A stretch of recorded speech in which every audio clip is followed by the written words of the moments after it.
What's going on, everybody? Welcome back to the channel. My name is Mike O'Hora, and this is A Lovely Penguin. And today, we're talking about depression. Sorry, one of my coping mechanisms is a bit of humor, so I'm probably going to crack a joke here too, but just letting you know, this is going to be a pretty serious video. I just thought simply about 5 different techniques that I like to put into play, coping mechanisms, ways to handle, however you really want to call it. But I just thought up like 5 that I thought would be a good thing to share. But before I get to that, guys, I do want to say depression is a very, very serious issue in a lot of people's lives. I know a lot of people are very sensitive to that. And I personally am not going to be doing a trigger warning before every single thing that I say in this video. If you're clicking onto this video, you should kind of already know what we're going to be diving into, and I am going to dive into some serious topics. I'm not going to censor myself in it. And then also, just for you guys who might not know me, like I said, my name is Mike O'Hora. I am not a medical professional. I am not a psychiatrist. I am not a therapist. These are just some things that I have learned about over the years. I'm a big-time thinker and a big-time person who likes to put in work on themselves, you know? Plus, I personally struggle with depression. I've been struggling with it for years and years and years. I don't even remember when it started. But I love learning about the way people think. So I actually studied psychology in college, and I ended it with a bachelor's. So I never followed through to become a full therapist by going for the master's or a doctorate or whatever. But yeah, so this is just some guy giving you some tips and tricks that I have found to help me. Okay, so take it with a grain of salt. This is just something that works for me. If it helps you, amazing. And if it doesn't, I'm so freaking sorry. And with saying that too, if you are depressed and you are dealing with some sort of thoughts, which for those of you, if you haven't left yet, I am going to start getting serious here, like suicidal thoughts or anything like that, then you should please reach out to somebody. There's helplines, there's your family, friends, or take yourself to a hospital. Trust me, it is well worth talking to somebody about that. And I know being depressed, it feels like nobody wants to hear it, or like you're not important enough or whatever, but I'm just gonna say it, you are important. You're very, very important, and you deserve to be here, and you deserve to be loved. And there are plenty of people who love you, even if you feel like they don't. Okay? I'm telling you, please go get help if you need. But this is just more for the day-to-day, waking up feeling like crap kind of stuff. So, first one I thought about, very easy, very simple. It's probably the most common one that you'll hear about in terms of anybody talking about depression, but exercise and stretch. You know, it's really, really good for your body. Like, I mean, you're probably looking at me. I'm not a skinny dude. I'm not in that great a shape, but I do force myself to work out. I stretch nearly every day. And I say nearly just because, you know, I'm human. I don't stretch every single day. Sometimes I forget. Sometimes I get busy, whatever. But I do try to stretch. And then I do try to work out as well. I mean, honestly, my stretching routine's like a 5-minute thing I do in the morning. You know, if you guys want, I can make a separate video for that. I could show you guys it. And then work out, do the things that you need to do. You know, for me in particular, my big sources of issues in terms of physicality are my legs. I have a bunch of issues with them. My hamstrings get way too tight. My IT bands get way too tight. So I particularly try to stretch those out because it leads to injuries. You know? Number 2 on the list of things to do is kind of a tough one. It's called, I'm calling it just make a promise to yourself. Now, I almost didn't put this one in because kind of on the second half of it, it's basically you're guilt tripping yourself, which is not necessarily a good thing, but for me, it tends to work, right? So when I make a promise to myself, like I get suicidal thoughts all the time. You know, I question if I should be here all the time. But deep down, I know that those thoughts are not real. They're just the depression creeping in, and it's trying to convince me to do things that I shouldn't do. And at one point in my life, I know myself, I'm a very stubborn person. So I made a deal and I said, I will not be the one to end me, no matter what, no matter how bad it gets, no matter how dark things seem. I will not be the one to do it. I'm not going to put myself in harm's way, and I'm not going to be the one to cause physical harm to myself, right? And that, for me, is more or less enough for me not to have to worry about doing that kind of thing. But where the guilt trip side comes in is, think about the people in your life. Think about your family. Think about your friends. You know, hell, even think about your coworkers. You know, I mean, depending on where you're working and stuff. Personally, I'm unemployed.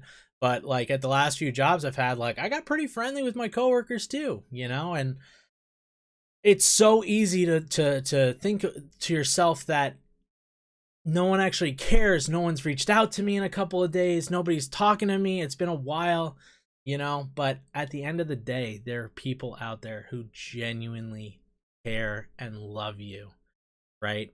And they would be absolutely devastated if anything were to happen to you, especially by your own hands, right? So again, this one I felt a little bit weird about putting in just because it's something that genuinely works for me, right? It genuinely works for me.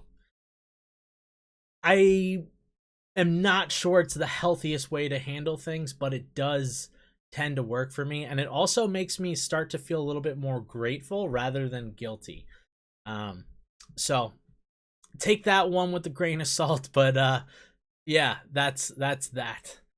Number 3, we got change how you talk to yourself.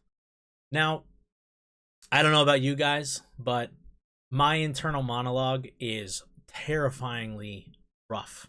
It's terrifyingly mean and aggravated, and I say some of the worst things to myself that I could ever think of. You know, literally the worst things I can think of is what I say to myself. And I'm sure there's plenty of you guys out there who do the same and are struggling with that. And I know it's a tough thing to do.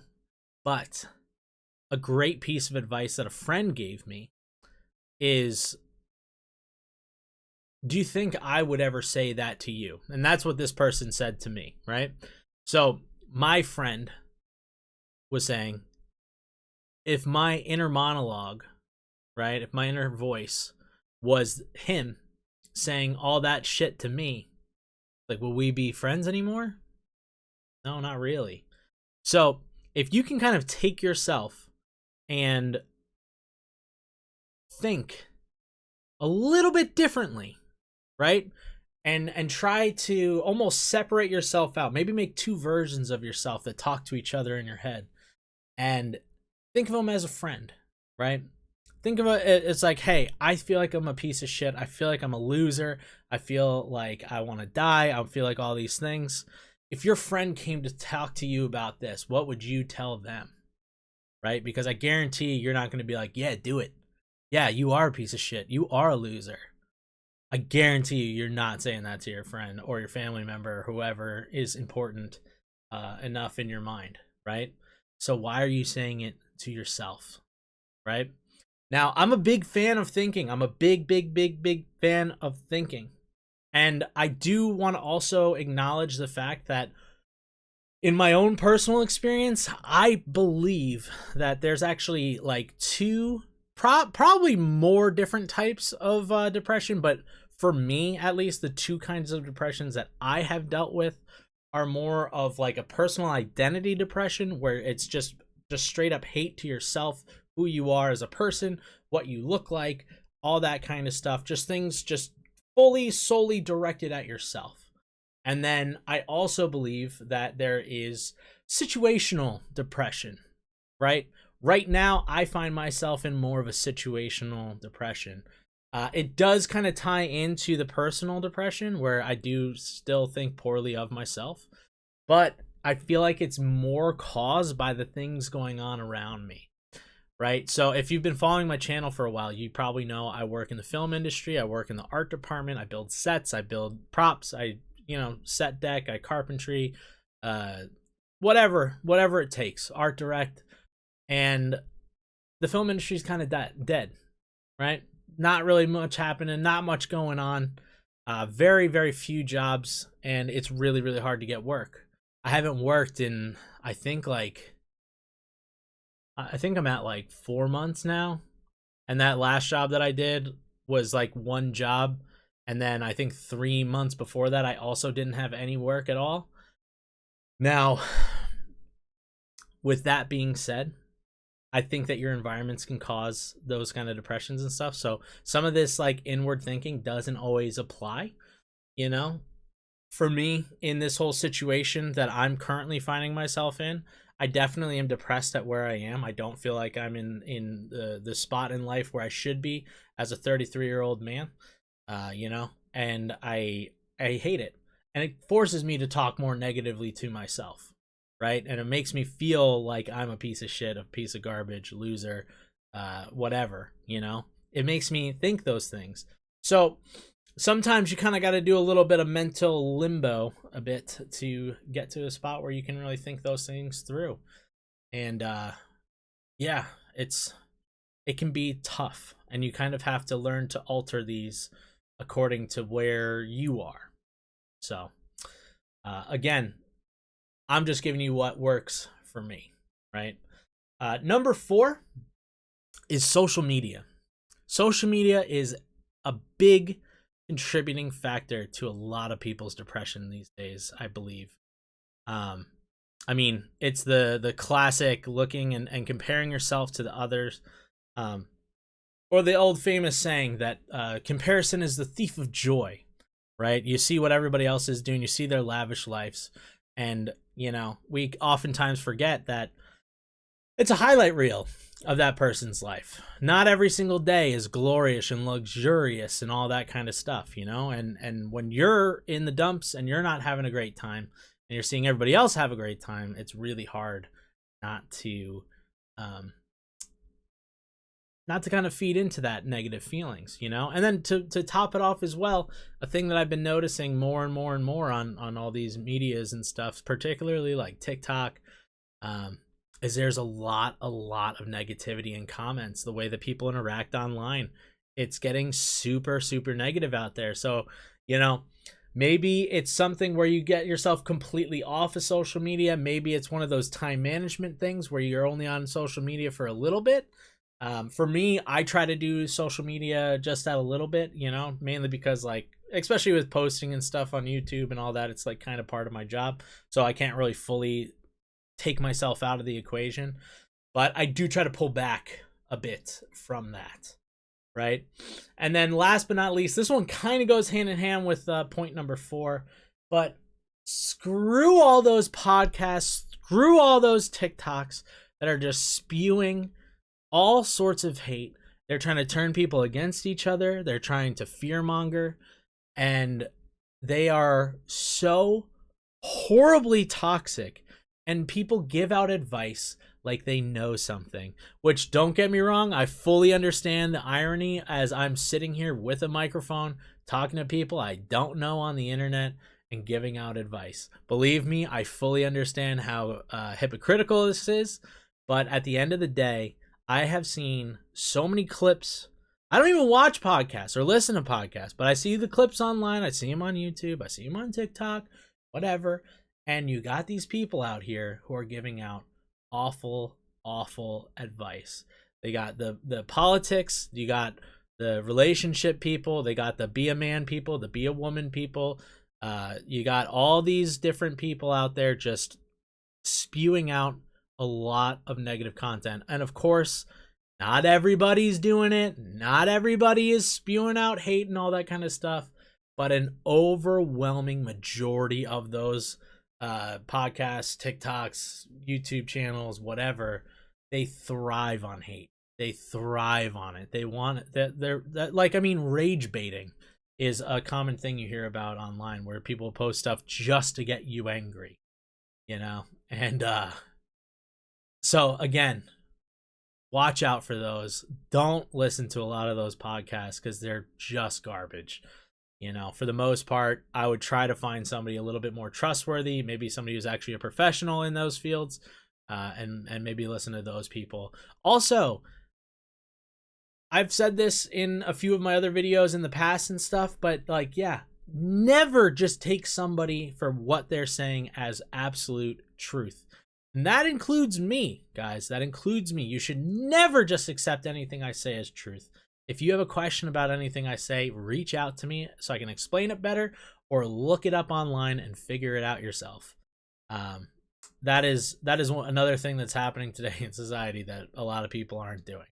So get your mind off of all those things. Try to get away from all those toxic ideas and theories that these weird people are putting out on the internet. And we're going to try to be countercultural to that, right? So a thing that I'm actually going to do right now is I would like to leave you guys with a challenge. I personally love challenges. I think they can actually make a big change in your life. Plus, I want to prove a point. I want to prove a point about what I'm talking about because I have done these challenges myself. And I find that life is a little bit better when you do. So it's kind of a 2-part challenge for you guys. You can do the first part, you can do the second part, you can do both of them, whichever one you want. But the first is pick one person in your personal life. Be nice to them all week. Be nice to them all week. You know, do something a little bit extra for that person to make them feel a little bit more special. And come back. Come back. You don't have to come back to this video. You can wait till the next video I post up. It'll be like your homework for the next video. Let me know what you decided to do. You don't have to get specifics. You don't tell me who exactly it was. You could just be like, yeah, I was talking to my mom and yada yada, this, that, and the other thing, and she was very happy with me. And that's great. I just want an update. I want to keep you guys accountable. Let me know how it goes. I did this back when I was in middle school because I had an adult in my life challenge me to do it. And it changed so much for me. I was a little piece of garbage growing up. I was a little rascal. I was a troublemaker. I loved chaos and just doing the wrong things. And some guy that I know who decided to become a role model in my life, he challenged me to do this. So I decided to be nice to my mom for the week. And it felt like I was part of the family again, in a way. Like, it felt like somebody actually liked having me around again. And it was awesome. It was a great feeling, you know? It's a really, really good feeling. And, you know, as we do more of these videos, I'll give you more challenges and we'll keep pushing forward. And honestly, it's just going to be pushing you to be living a more positive lifestyle. And when you could start having a positive mindset rather than a negative one, it makes it a lot harder to feel depressed. Not saying that it's going to completely solve everything for you. It just is going to make life a little bit easier and possibly a little funner too. So the other part of the challenge is maybe take a break from social media. Not necessarily meaning stop posting, you know, not saying anything like that, or not like looking at it or whatever, but try doing if you don't have anything nice to say, don't say it at all, right? Imagine the entire world took this challenge and people stopped hating each other for like a week. Imagine how sick of a world that would be. And I'm not saying it's going to fix all the shit that's going on out there, because believe me, I'm not blind. I see what's going on in the world. It's fucking chaos right now. It's absolute insanity out there. But in our own circles, in our own bubble, we can make those little bit of difference. So don't post anything negative. Don't comment anything negative. You can absolutely post some positivity and stuff like that, or give a person a word of encouragement on a post. But if you have something negative, just try not to say it and see how you feel at the end of the week. Again, I do want an update next week of what's going on. I don't actually know if I'm going to do these like exactly every single week, but you know, week after week, I'll post up at least a video like this. and we're gonna see what happens with it. Because honestly, guys, I love people. I love the way people behave. I love seeing how the mind works, and I love encouraging people to have a little bit more of a positive outlook on life. I also am very observant, and I'm frustrated. I'm frustrated with how the world is. I'm frustrated with how social media is. And honestly, if we can start a nice little movement of positivity and being better people, I don't see how that could be an issue. So hopefully you guys enjoyed this. Let me know what you guys thought. If you do like this, we'll keep on going. I think the next one I'm probably going to do is going to be a little bit more on like relationship stuff, which honestly I'm going to go after the podcasts again of how dog shit a lot of those people's opinions are. And yeah, I'm not going to call any of them out particularly. I've seen enough clips of enough people saying stupid things that I think that we should counter it. So let me know what you think. Make sure you take some notes of what's going on this week and get me that update. Also, guys, I will be having Squid Game Season 2 up on the Patreon. So if you want to check that out, head on to the link right down below and give me some support. I need help. Again, I'm making these videos because I just need help. I really am struggling to find work and whatnot. So any bit that you guys can handle would be amazing. And of course, if you can't afford the Patreon and stuff, which that's only like $3, I think, a month, that's totally okay. You know, just watch my videos on here, particularly the ones that have no music in it. The film and television reviews, particularly, if you would. Because the more people that watch those, the more of a little bit of income I'll get. So, guys, I love you all. Stay aggressively positive. Thanks for listening. And again, I really, really hope you guys like this because this is something that really excites me. So, yeah, bye. Mwah!